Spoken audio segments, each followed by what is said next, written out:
You know, one of the biggest questions that I get asked from my viewers and my subscribers on my channel, those people that are interested in start reselling, the question comes up a lot. Where do I actually find these things that I sell? So that's what I'm going to discuss today. Hi, I'm Dave. This is Retired with Purpose. That's what my channel's all about. Is about side hustles of all kinds to help you find extra income if that's what you're interested in, or to find purpose, a reason to get up every morning. So those are the kinds of the things that I get asked a lot. Like I said, is where do I find these things? So what I'm going to do today, I'm going to show you 5 different sources that you can source inventory for reselling. These are going to be just fun, simple, easy ways to find things. But I am going to give you a tip at the end of each of these 5 sourcing places. It'll help you be successful in sourcing inventory for your store. So I'm going to get started here on source number 1. This is the easiest no cost option for you. It's your own home. These things that you have laying around that you don't need anymore, put them up for sale. Let's sell those things and get them moved. I do have some notes that will help keep me on track going through these 5 different options. So just look around your house, look around closets and garage and basement and so on. And you can find all different kinds of things, whether that be books. And by the way, old textbooks can be really good. It could be small appliances. It could be some extra tools, clothing, any collectibles, things like that that you have that you don't have any want or need for anymore. Let's get those things sold. So basically what this is decluttering with a paycheck. You're going to get space cleared out. You're going to have a risk-free way to learn how to resell. And you're going to find different items. Now, here's the tip for you. Put those items that you're not sure about on auction. Now, why do we want to do that? It's very simple. Some of the things in your home that you have will have a good sell-through rate. And I talk about sell-through rates on my other videos, and you want to check those out. Some of the items that you have will have a really good sell-through rate, and those items you don't want to put on auction. But the items that you have that don't have a good sell-through rate, the best way to move those, clear them out, is put them on auction. And it's this simple. If you put it a low enough starting price, you will sell it in 7 days. It will be gone and you will be packing it and shipping it. And you might be thinking, yes, but if I put it at a low price, $1 starting price, then I'm going to sell everything for $1. That's not true. Uh, some of the items that don't have any demand to them, yes, that may happen. You may sell those ones for $1, but you're going to have other ones in there that you were not aware of that will get bid up and you sell them for more money. So when you consider price averaging, you have 10 items and 5 of them did sell for $1 and the other 5 sold for $20 a piece. You can see that it's going to add up if you price average over. So don't forget that little tip, and it will help you move inventory that does not have a good sell-through rate. So now let's go on to source number 2.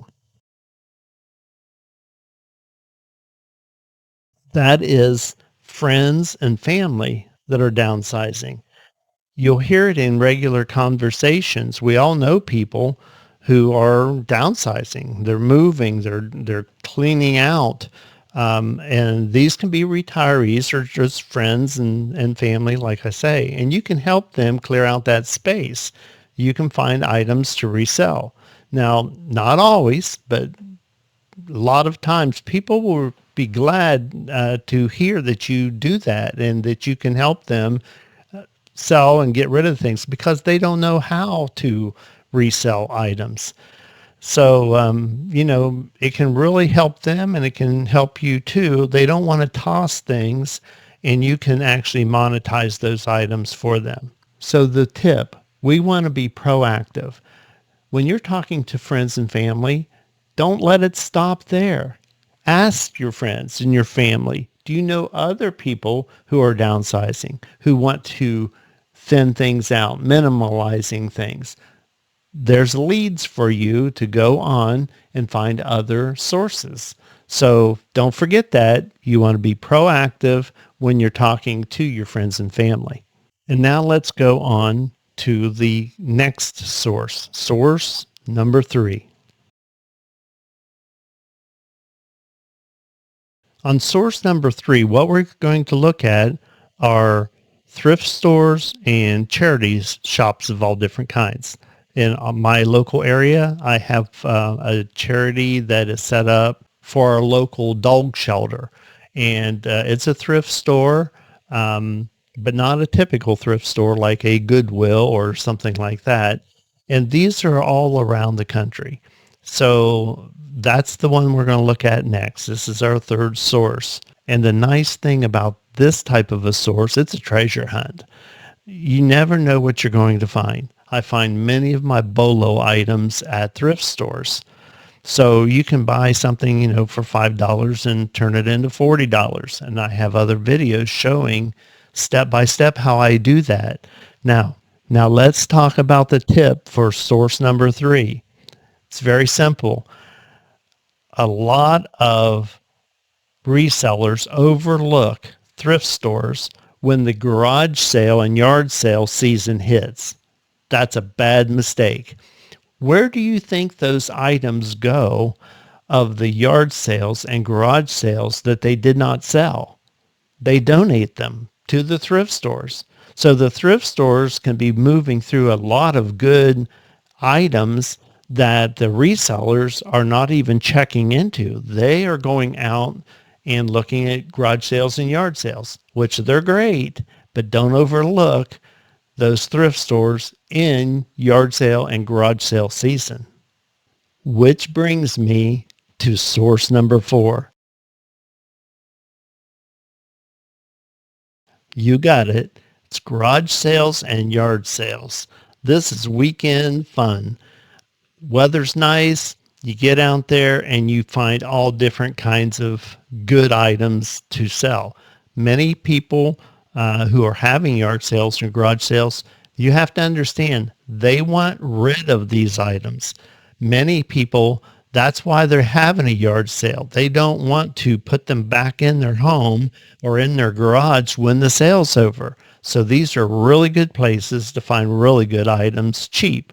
Just like on the thrift stores, I find a lot of good BOLO items at these yard sales.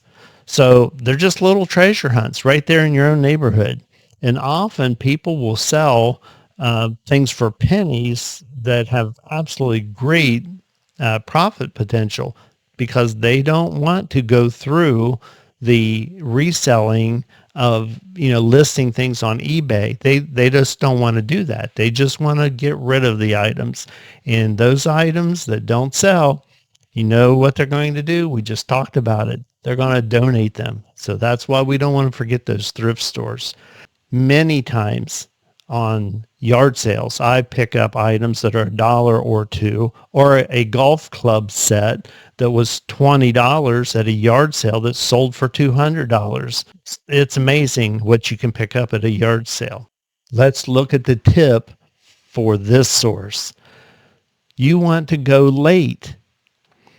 Sometimes items are overlooked. I've actually picked up items that people didn't even know what the item was, and they just overlook it. They're out there having fun, going to their yard sales, but they don't have the knowledge of those BOLO lists that I tell you that you need to create.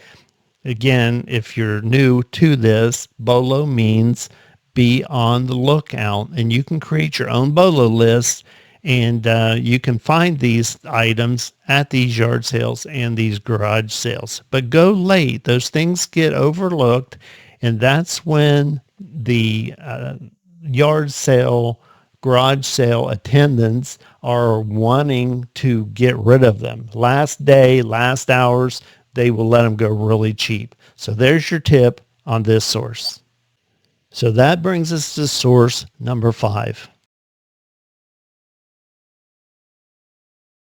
Source number 5 is estate sales and rummage sales. These can be a gold mine for unique and vintage type of items. You know, somebody's had their own collection for years, and they've passed away, and their heirs are wanting to sell these things off in an estate sale. Perfect place to go in and find good, solid, antique, collectible type of items. And often these can be high quality goods at really good prices. So let me tell you about the tip for these rummage sales and estate sales. You don't want to miss this. Don't miss this. This is a great opportunity. And this is where you can meet people. You can explore homes. You can enjoy the stories behind. And many times those heirs that are running estate sales, they want to share. Nowadays, there's a lot of estate companies. They go in, it's a company, the heirs are not there. But those small private estate sales still exist, and I go there and I can find really good items. So don't miss the possibility of gaining new contacts, new friends that can lead you to other leads for more opportunity in finding goods for reselling. So there you go. There's 5 easy, low-cost options, places where retirees, all of our reselling friends can go and start finding items today. This is simple, guys. It's fun. It's a chance to turn these everyday items into extra income. They're out there. Start with your home. Low cost, no cost. Find those items. Just remember now, recapping, use auctions to move items that you may have a perceived high value, but they do not check out when you are looking at the sell-through rate. So be ready to put those items on auctions. Very easy. And within a week, you will be packing them and shipping them. So that you want to keep that in mind. Keep it simple. Keep it fun. You will grow as a reseller. Your eyes will open to opportunities all around you. They're everywhere, of places to source your inventory. Now, the next time I'm going to share 5 more places that you can go. Keep your eyes open. Easy. These are going to be unique opportunities for you, and you can do all of these things at your own pace. So subscribe so you don't miss any of these different videos. Guys, if you like this type of information, please like, subscribe, and I'll see you on my next video.